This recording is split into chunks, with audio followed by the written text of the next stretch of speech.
Yes, മടങ്ങി വരുമ്പോൾ നമ്മൾ നേരെ പോകുന്നത് കൊച്ചിയിലേക്കാണ്. നമുക്കറിയാം UDFിൻ്റെ മറ്റൊരു വിജയ ഇടമാണ് കൊച്ചി കോർപ്പറേഷനും ഒപ്പം എറണാകുളം ജില്ലയും. തന്ത്രപ്രധാനമായ ഒരു സ്ഥലമാണ് കൊച്ചി കോർപ്പറേഷൻ. കഴിഞ്ഞ തവണ ഇഞ്ചോടിഞ്ച് കപ്പിനും ചുണ്ടിനുമിടയിൽ UDFിന് ഭരണം നഷ്ടപ്പെട്ട കൊച്ചി കോർപ്പറേഷൻ ഇത്തവണ ഭരണം പിടിക്കാൻ UDFിന് കഴിഞ്ഞു. അവിടെ ഇന്നു മാത്രമല്ല വലിയ ഭൂരിപക്ഷത്തിൽ അവിടെ ഇടതുപക്ഷത്തിൻ്റെ പ്രതീക്ഷകളെ അമ്പരപ്പിക്കുന്ന വിധമുള്ള വലിയ വിജയമാണ് കൊച്ചി കോർപ്പറേഷൻ UDFിന് സാധിച്ചത്. അങ്ങനെയെങ്കിൽ ഇനി ആരാണ് കൊച്ചിയിലെ മേയർ എന്ന ചർച്ചകൾ വളരെ സജീവമാണ്. ചില പേരുകൾ സജീവമായി ഉയർന്നു കേൾക്കുന്നുണ്ട്. നമുക്ക് എന്താണ് കൊച്ചിയുടെ മേയർ സാധ്യത, അതിൻ്റെ ചർച്ചകൾ ഏത് രീതിയിൽ പുരോഗമിക്കുന്നതും കൂടി വിശദമായി തന്നെ നോക്കാം.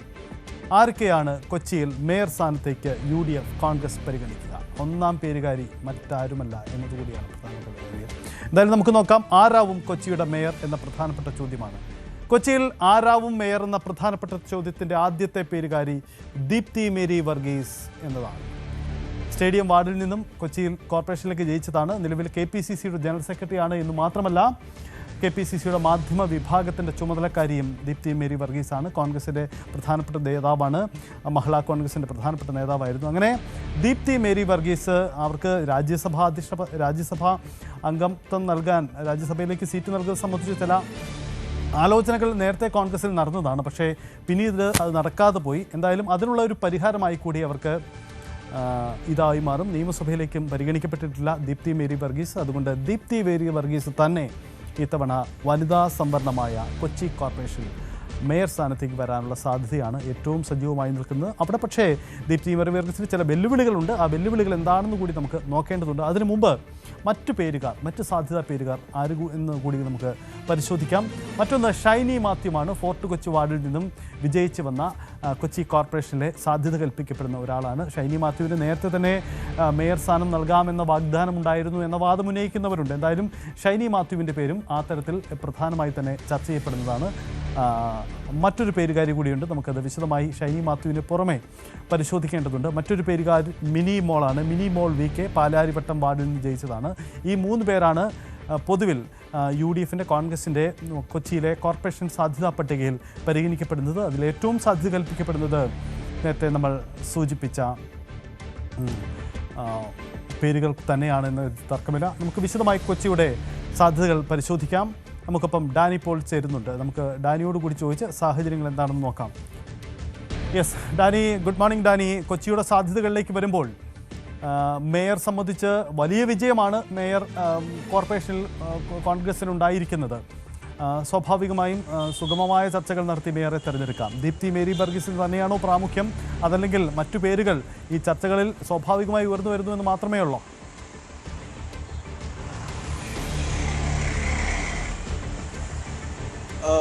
സജിത്ത്, അതിനു മുൻപ് കഴിഞ്ഞ തവണ വളരെ നിസാര സീറ്റുകളുടെ വ്യത്യാസത്തിനാണ് ഈ ഭരണം UDFിന് നഷ്ടമാകുന്നത്.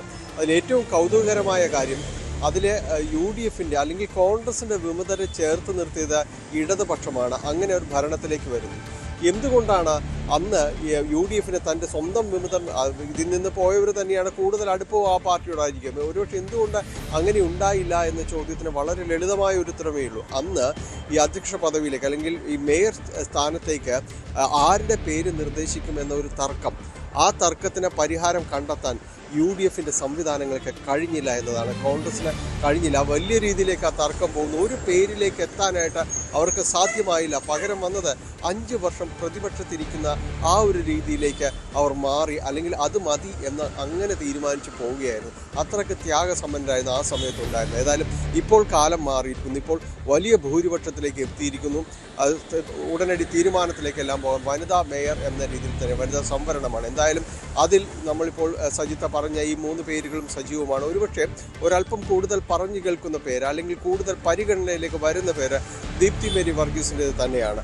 അതിനുള്ളൊരു കാരണം അവർ KPCC ഭാരവാഹിയാണ്. പാർട്ടിയിൽ നാളുകളായിട്ട് അവരുണ്ട്. എല്ലാ സമരമുഖങ്ങളിലും അവർ വളരെ സജീവമാണ്.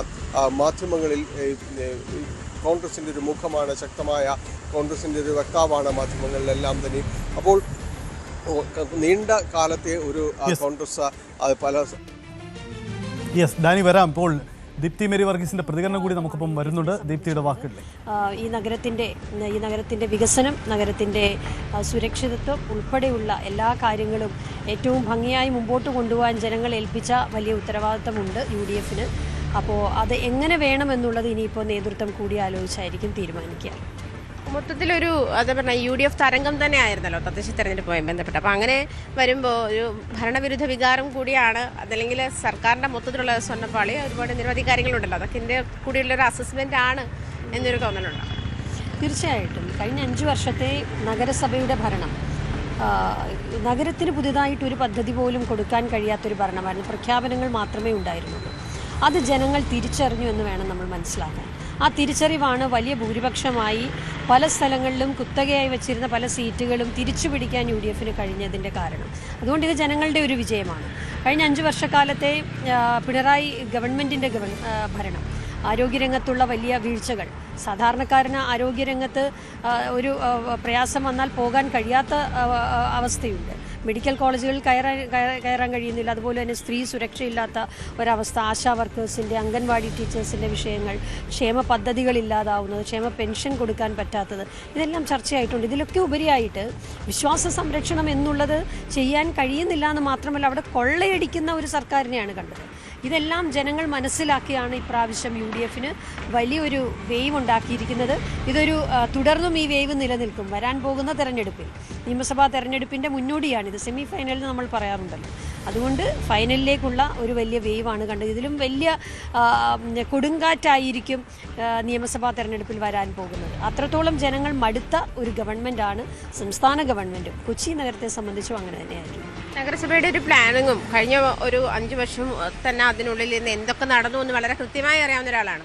അപ്പോൾ എന്തായാലും സ്വാഭാവികമായിട്ടും ഇനിയും നമ്മളീ പറയുന്ന മേയർ അല്ലെങ്കിൽ പോലും ഒരു ഐഡിയ ഉണ്ടാവുമല്ലോ ഇനിയിപ്പം എന്താണ് ഒരു മുന്നോട്ട് വെക്കേണ്ടത് വികസന പദ്ധതികൾ എന്നുള്ളത്. മാലിന്യ പ്രശ്നമുണ്ട്, വെള്ളക്കെട്ടുണ്ട്, ഇതൊന്നും പരിഹരിക്കപ്പെടാത്ത പ്രശ്നങ്ങളായിട്ട് ഇപ്പോഴും നിൽക്കുന്നുണ്ട്. അങ്ങനെ ഒരു കൃത്യം ഒരു ഐഡിയ ഉണ്ടാവില്ല. ഈ ഒരു ഇപ്പോൾ ജയിച്ചു അതിന് ശേഷമല്ല, അതിന് മുൻപ് തന്നെ ഒരു ഐഡിയ ഉണ്ടാവുമെന്ന് ഞാൻ വിചാരിക്കുന്നത്. കൊച്ചി നഗരത്തിൻ്റെ ഏറ്റവും വലിയ പ്രശ്നം എന്താണെന്ന് ചോദിച്ചാൽ ഇവിടെ കൃത്യമായ ശാസ്ത്രീയമായ ഒരു ഡ്രെയിനേജ് സിസ്റ്റം ഇല്ല എന്നുള്ളതാണ്. വെള്ളക്കെട്ട് ശാശ്വത പരിഹാരം കാണണമെങ്കിൽ കൊച്ചി നഗരത്തെ ആകമാനം മാറ്റുന്ന ഒരു പദ്ധതി വരേണ്ടതായിട്ടുണ്ട്.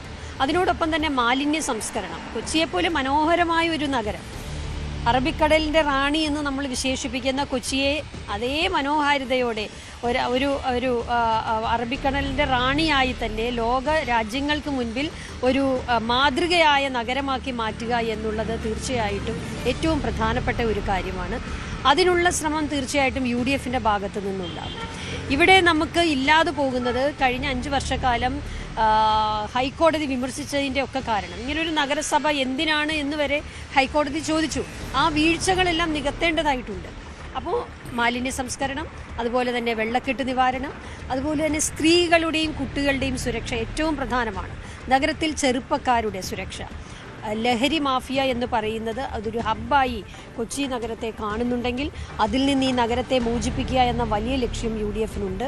അപ്പോൾ അത്തരത്തിലുള്ള ഒരു സുരക്ഷ, ഞങ്ങളുടെ മുദ്രാവാക്യം തന്നെ അതായിരുന്നു, വികസിത നഗരം സുരക്ഷിത നഗരം എന്നുള്ളതാണ്. അതായിരിക്കും വലിയ ലക്ഷ്യം UDF-നെ സംബന്ധിച്ച്.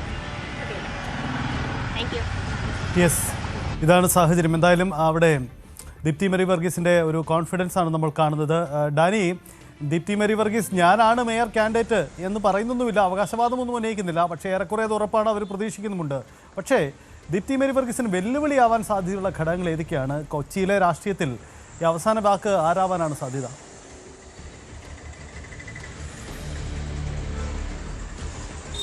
സജിത്ത്, അതിൽ KPCC നേതൃത്വം സ്വാഭാവികമായും ഇത്തരം കാര്യങ്ങളിൽ ഒരിടപെടൽ നടത്തും. കാരണം അതിൽ വളരെ കൊച്ചി എന്ന് പറയുന്നത്, എറണാകുളം എന്ന് പറയുന്നതെല്ലാം തന്നെ വളരെ പ്രധാനപ്പെട്ടതാണ്. അവിടുത്തെ ഒരു മേയർ രാഷ്ട്രീയപരമായിട്ട് തന്നെ വളരെ പ്രധാനപ്പെട്ട ഒരു പോസ്റ്റിലേക്ക് തന്നെയാണ് അത് പോകുന്നത്. പക്ഷേ ഈ VK മിനിമോൾ കഴിഞ്ഞ 3 വർഷം, ഇപ്പോൾ 3ാമത്തെ ടൈമിലേക്കെല്ലാം തന്നെ വരുമ്പോഴേക്കും അവർ വിവിധ സ്റ്റാൻഡിംഗ് കമ്മിറ്റി ഭാരവാഹിത്വം വഹിച്ചിട്ടുണ്ട്. മഹിളാ കോൺഗ്രസിൻ്റെ ഭാരവാഹിത്വങ്ങളുണ്ട്. മഹിളാ കോൺഗ്രസിനോട് ഒരുപക്ഷെ അതിൻ്റെ അധ്യക്ഷ ജെബി മേത്തറോടെല്ലാം തന്നെ വളരെയധികം അടുപ്പം സൂക്ഷിക്കുന്ന ഒരാളാണ്. മഹിളാ കോൺഗ്രസിൻ്റെ പ്രവർത്തനത്തിൽ അവർ വളരെയധികം സജീവമായിട്ട് ചടുലമായിട്ട് ഈ സമരങ്ങളിലെല്ലാം തന്നെ കാണുന്ന ഒരാൾ തന്നെയാണ്.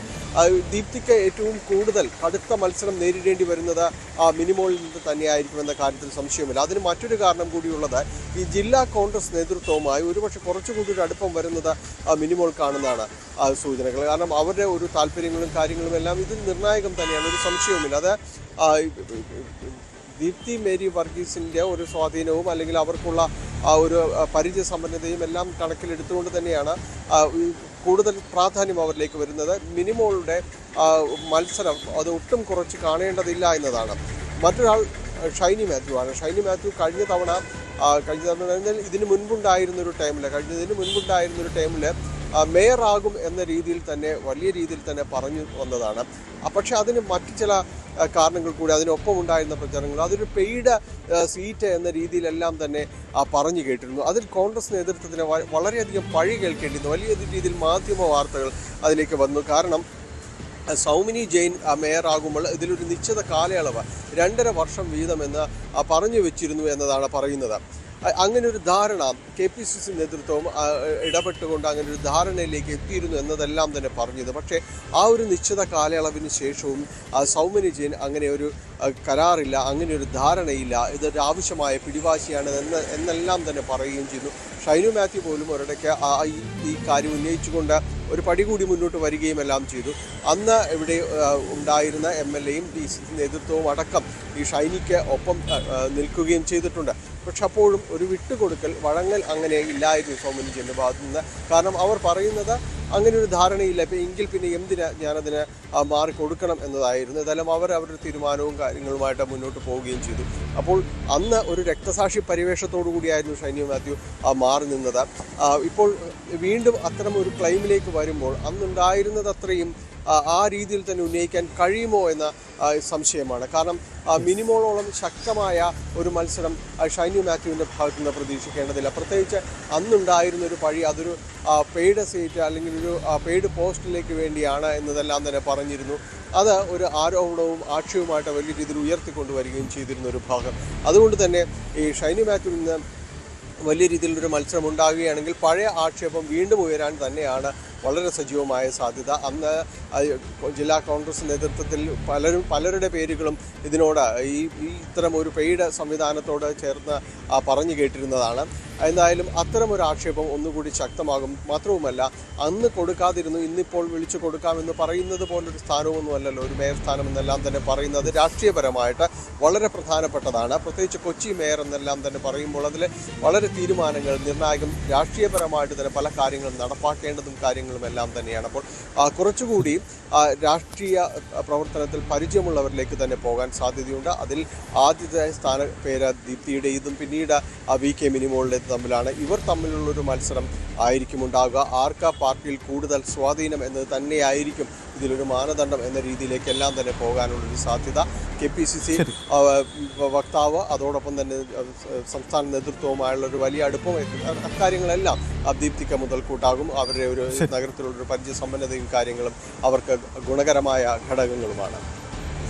എന്തായാലും കൊച്ചിയുടെ രാഷ്ട്രീയത്തിൽ കൊച്ചി മേയർ ആരാവും എന്ന ചോദ്യത്തിന് കോൺഗ്രസ് ഉത്തരം കണ്ടെത്താൻ പോവുകയാണ്. ദീപ്തി മേരി വർഗീസ് ഒപ്പം തന്നെ ഷൈനി മാത്യു ഈ പേരുകളൊക്കെ സജീവമായ പരിഗണനയിലുണ്ട്. എന്തായാലും കോൺഗ്രസിനെ സംബന്ധിച്ച് ഒരു വീതം വെപ്പില്ലാതെ പരിഹരിക്കാവുന്ന വിഷയമാണ്. കാരണം വലിയ ഭൂരിപക്ഷമുള്ള ഇടമാണ്. അതുകൊണ്ട് തന്നെ സുശക്തമായ ഒരു കോർപ്പറേഷൻ ഭരണസമിതി നേതൃത്വം ഇതാണ് കോൺഗ്രസിൻ്റെ ലക്ഷ്യം. ആ ആലോചനകളാണ് നടക്കുന്നത്.